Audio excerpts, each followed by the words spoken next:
Hey guys, it's Marc-I-Pus here on the DeusOtakus channel with Final Lessons again for another Kabernari of the Iron Fortress review. It's been 2 weeks, it's been a long time. It's been so long. Oh my goodness, it has not been a comfortable wait. It's been, oh man, I've been waiting for this. It's my favourite of the season. I can't wait to see where this goes, especially with this episode. But before we get into the whole meat of it, let's go ahead and hit the subscribe button. Let's get up in that get up in that comment section, hit us up. We really want to see you around the channel again, and we want you to stick about. We want that build up. We want that group of people. We want that Discord eventually. We'll have it all, but it starts with you. It starts with you subscribing, of course. But now that we've got that out of the way, oh my god, I can't wait. This is fucking 2 weeks of built up need for this series, and here it is. Kabernari of the Iron Fortress started off with it started off slow, started off good. It was like, you men are, this isn't good. Why are you what's going on? How are you? Why do you have a gold heart? And it's like, don't worry about it. Yeah. She essentially gave the don't worry about it spiel. It's like, it's all good. I'm Kabernari. It's how the game goes. They pull guns on her and swords on her, and it's like, what's happening? Then main character tries to step up. She puts him down. She puts him in a bag, dude. She fucks him up. Kick. Oh my god. She kicks so disrespectful. straight up, kicks him in the nuts. Whilst he's on the ground, kicks him in the head, knocks him out. She then says, Mume says, we'll stay in this cart for 3 days. It then cuts to all the other people like, why are we harboring Kabane? They're the enemy. We should kill them all. We should kill them all. And with the main woman on the cart being like, they're not enemies. Chill out. People being people. It's got that kind of Attack on Titan feel to it. It's got that every disaster anime feel where it's like, man, we have one of the half-breeds, Lamau. Let's destroy them. No, they're the only way we're gonna survive. Typical stuff, but with an interesting concept of them not growing bigger or anything, them being regular people, just kind of denched out, bit strong. From there it goes back to the people in the cart, the two characters, the two Kabernari, chatting. She asks him about where he came from and his past, and we get a good bit of character development, a much needed bit of character development. Yeah. We see him with his kid sister at a lake, and it explains the stone and how it's like a memento from their times together. But now she's dead, and she's really, really dead. She got killed, turned into a Kabernari, and then he killed her again with a suicide bag. Depressing stuff. Absolutely horrifying. It was mortifying to see, and it really built the character. Yeah, you could actually see the trauma in his face. Like he's thinking that it's his fault because he ran away, his sister left. Like, he would have been fine with like them dying together, but he shouldn't have left his sister alone. And he's felt guilty about that from this day forward.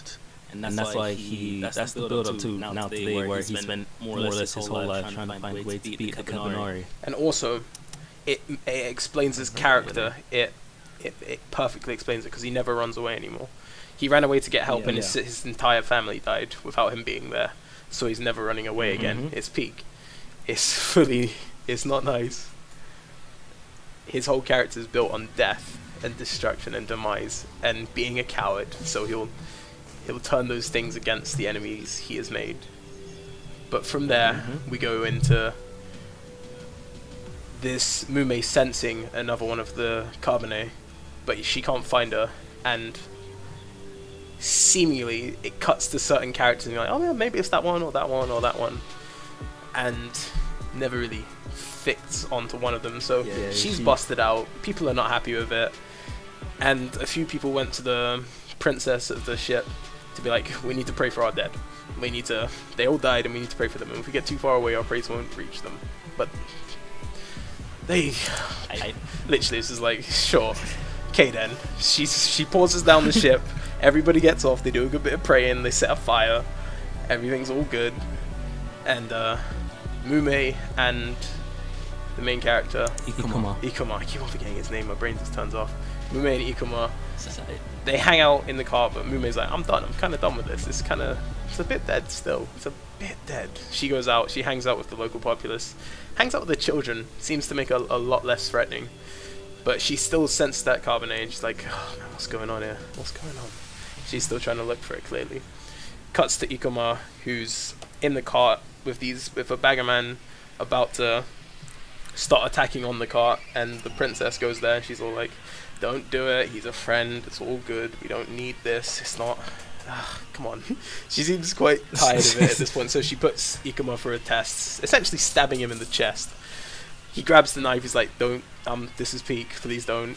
I'm a good guy, but I'm a bad guy, and I don't know, I'm kind of edgy, but we're all good.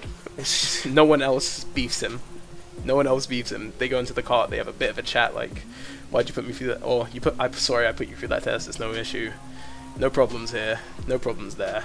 Everyone's all handy-dandy. Then the Kabernari awakens where Mume is. Of course, she's adept and equipped to deal with it. She undoes her neck thing, giving her full power, and goes in and stabs them up. She dashes past these two guys who are about to do it, and grabs their swords instantly. It was no joke. It was a quick thing. It wasn't a long thing. She was all over it. She killed it. Even though the thing was, just as she kills it, oh man, she was pregnant. Bare sad. Bare sad. It was actually really sad. Then, like, even the fact that she saved them, they're still not going to be in that state. She just attacked the pregnant woman without hesitation. Yeah. It's a bit rough, because that was a no-win situation. You killed a pregnant woman, or you let the Kabernari just run free and not do anything. Sad side, either way. Then it cuts back to Ikoma on the train, and he's got this look, he's got that I'm also a Kabernari look, and he's dead. And then it cuts back to Mume being like, so we kind of need blood. I'm not hungry, but I want to drink your blood. Literally, it's just like, ah, fuck, that makes everything a whole lot more easy. That's just a bit awkward. That's a bit awkward. You're there like trying to convince them you're not a bad guy. Just like, I'm not a bad guy, but I'd rather have blood than dumpling soup. I need to drink your blood. Full on Dracula-esque, gets that look. She's not really like fully deep into it, but cuts back to Ikoma and he's gone. His eyes are all like blacked out. He's got red eyes. He pushes down the princess. She's like, no, don't do this. What are you doing? So on, and then he's going in for the bite. Episode ends. Episode ends. It's that plot twist, that cliffhanger that we've needed to keep us hooked yet again, because it had a bit of a slow. That 2-week gap really slowed down its hype, but this brings it all back. It sets it up so perfectly, because what do you mean they need blood? How are you just gonna pop this up? That's part of the starter manual for fucking being a Kabernari. You get superpowers, you have to save the world, you drink blood. She got 2 of those out. She didn't get the 3rd. Fucking she did not. And she just brought it out so casually, so it wasn't like some kind of no. Blood, you know, it's red. She literally says it's red. It's just like that. It's so deep. It's like, it's red, it's running through all of you. I need blood. Now give it to me. She had that vibe around her. Either way, it was a phenomenal episode. Not 5 out of 5 episode, but a definite 4 out of 5. 4.5 out of 5. Definitely 4. I would go as far as say 4.5, because it's the best setup episode so far this season. It sets up everything so extremely nicely. Way better than Stray Dogs or Twin Star Exorcist, which are good contenders. And I'd say better than Boku no Hero. Kabernari is just the best. It's like head and shoulders above every other anime this season. But we'd like to hear your opinions on this. We want to see you in that comment section.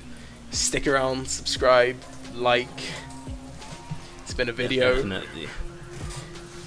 I'm out. I was Marc-I-Pus. That was Final Essence. We out. Peace.